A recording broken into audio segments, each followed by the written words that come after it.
La notion d'être et de co-créer ensemble a toujours fait émerger des étincelles dans mon cœur. C'est ensemble qui nous permet, un humain à la fois, d'écrire de nouveaux récits pour nos aujourd'hui et nos demain, des récits inspirés, teintés d'amour et de collaboration. Alors, dans un élan naturel de partage, cet espace naît enfin, un espace de réflexion, de partage, d'échange, d'écoute, sans montage et sans flafla. Un moment qu'on passe ensemble pour explorer, ressentir, expérimenter de nouvelles façons d'être et de faire pour nos aujourd'hui et nos demain. Bienvenue dans le podcast Ensemble demain, un podcast animé par Soenco avec moi, Sophia, au micro. Un espace dédié à l'exploration de thématiques variées, d'idées, d'initiatives qui nous ouvrent le regard, celui qu'on porte sur soi, sur les autres et sur le monde. Ici, il n'y a pas de vérité, il n'y a pas de certitude, il y a juste des ressentis partagés, des perspectives, des voies de réflexion, des récits pour inspirer positivement le changement. Parce que j'ai cette conviction profonde que c'est dans le ensemble, dans une démarche de connexion à la fois individuelle et collective, qu'on est en mesure de réimaginer le monde autrement. Un monde plus humain, plus juste, plus en santé, plus vivant. Bonsoir tout le monde. Alors j'ai envie ce soir, oui oui, c'est le soir, de profiter de ce silence pour pour continuer dans cet esprit du temps et vous annoncer le temps d'une pause. On est en mouvement constant toute l'année. On essaie d'avancer, de lancer des projets, d'essayer de les amener là où on le souhaite. Et puis, on est un peu emporté dans cette roue-là où on essaie de combler chaque minute et où il faut que chaque instant soit quelque chose de productif. Et puis, dans ces moments-là, ben, on est inévitablement tourné vers ce bruit qu'on crée, puis vers le bruit qui nous entoure avec toutes ces notifications, ces conversations qui se superposent, ces rencontres, ces objectifs un peu qu'on empile. Et puis là-dedans, on a souvent peur de s'arrêter. Il y a comme une forme de malaise en fait face au silence, comme si le fait de nous arrêter, de rester immobile, de faire un pas de côté nous faisait perdre notre valeur en fait. Et j'ai envie de vous proposer en cette période justement des fêtes où on est un peu tout le monde dans cet élan-là de recharger nos batteries, de profiter de cet espace-là plus sécuritaire où tout le monde s'arrête en même temps pour nous arrêter un peu. Puis au lieu de combler le vide, de le laisser un peu exister parce que j'avais une réflexion justement en me questionnant sur le temps. Et puis on est tout le temps en train de dire qu'on manque de temps, qu'on n'a pas assez de temps pour ceci ou cela.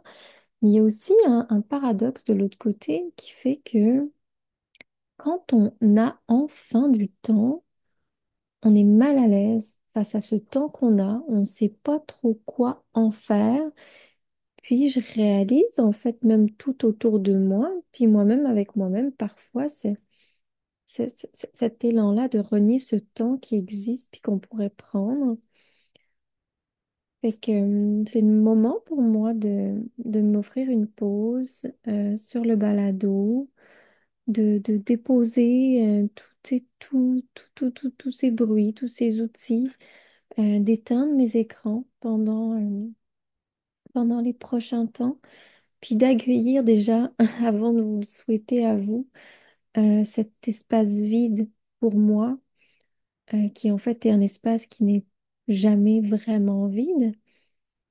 Et puis, à peut-être vous questionner sur un terme qu'on dit souvent, qu'on entend souvent, celui des temps morts, et puis à embrasser pour vous ce temps mort-là, puis à réaliser que peut-être ces temps morts sont peut-être en fait ben, plus remplis de vie qu'on le pense, Euh, Peut-être que ces temps morts-là, c'est ce qui nous permet de renouer avec l'essentiel, de sortir du bruit qu'on fait nous-mêmes, du bruit des autres, de sortir de l'urgence et d'aller simplement connecter à ce qui est là, à ces bruits essentiels-là, à ce que nos pensées, en fait, ont envie de nous dire, en fait, au-delà de tout ce qu'on cherche à résoudre. Euh, Puis on a peur du vide et puis c'est pas nouveau, en fait, parce que ce vide-là, dès que je le confronte moi-même, ben, il fait peur parce que quand on enlève tout le bruit, ben, il reste juste nous-mêmes, face à nous-mêmes. Puis il y a quelque chose d'inconfortable là-dedans parce que c'est là où tout se passe. C'est là où autant le beau a envie d'émerger que le plus sombre en nous. Et puis dans ces moments-là où on se donne la permission de ne pas avancer, ou du moins de ne pas être dans ce mode-là de production, ben en fait, c'est là qu'on réalise des choses essentielles, qu'on peut renouer avec cette créativité ou simplement avec cette capacité qu'on a, ou non, ou cet inconfort qu'on a dans l'arrêt, dans la pause, dans le silence. Puis je vous invite avant de poursuivre nos réflexions justement sur le temps, comme je l'aborde dans les derniers épisodes, sur ces moments-là, sur ce temps-là où d'allure on ne fait rien, mais qui sont pas des pertes de temps, qui sont un peu finalement des respirations, des ancrages, et qui nous ramènent en fait dans le réel. Euh, Ce silence-là, il est essentiel. Puis ce silence-là, c'est pas une absence totale de bruit, c'est une qualité de présence, je pense.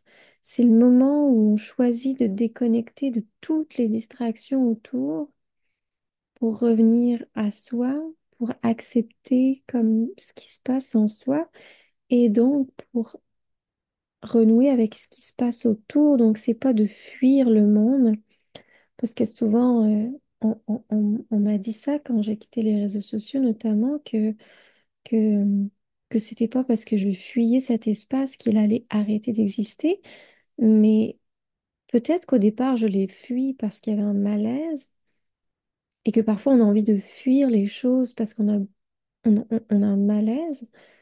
Mais moi, je pense qu'au-delà de ça, en fait, si on sort de cette surface-là, de ce jugement-là, c'est plus au final une manière d'écouter différemment, pas de nier que ça existe, mais peut-être de se donner l'espace d'écouter les choses différemment et puis d'entendre ce qu'on étouffe en fait par moment.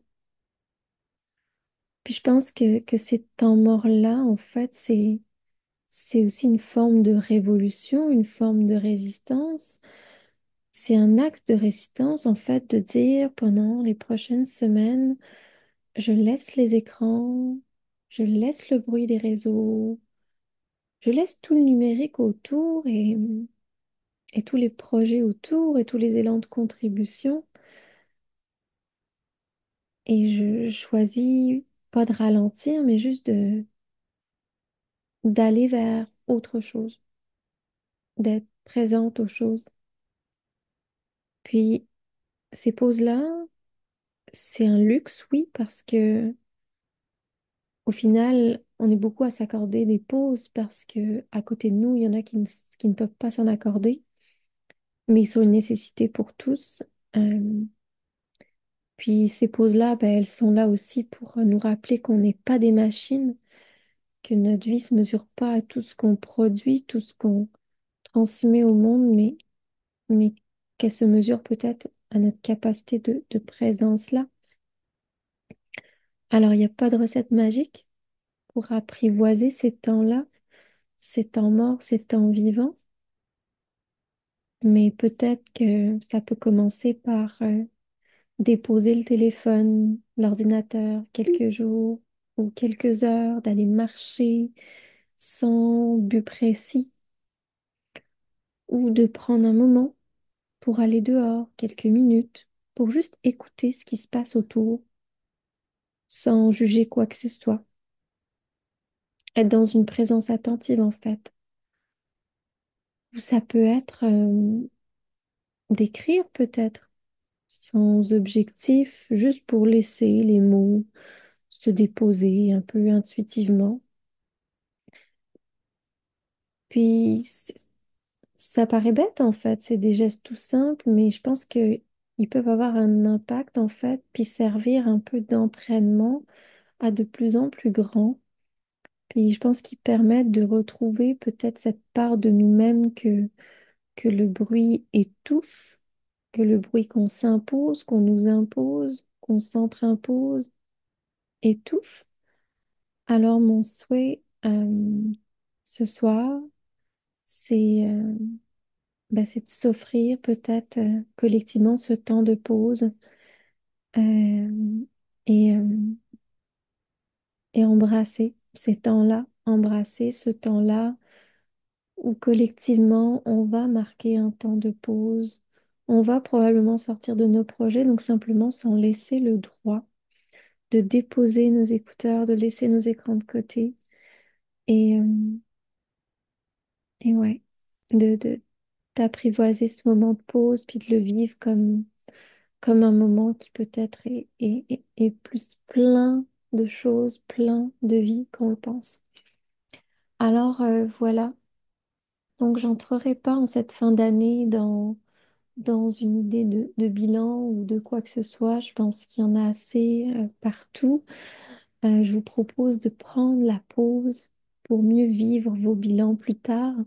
Et puis parfois, quand on prend la pause, parce qu'on a besoin de déposer dans un exercice de bilan, on vient se déposer un peu naturellement, peut-être moins structuré, mais au moins il a l'espace d'être là. Alors je vous souhaite un beau temps des fêtes, un bel espace de répit, de repos, de retrouvailles, de silence, de jeu. Et on se revoit en 2025 pour poursuivre cette série-là avec d'autres belles personnes, puis d'autres beaux thèmes au rendez-vous. Et que je vous dis à tout bientôt.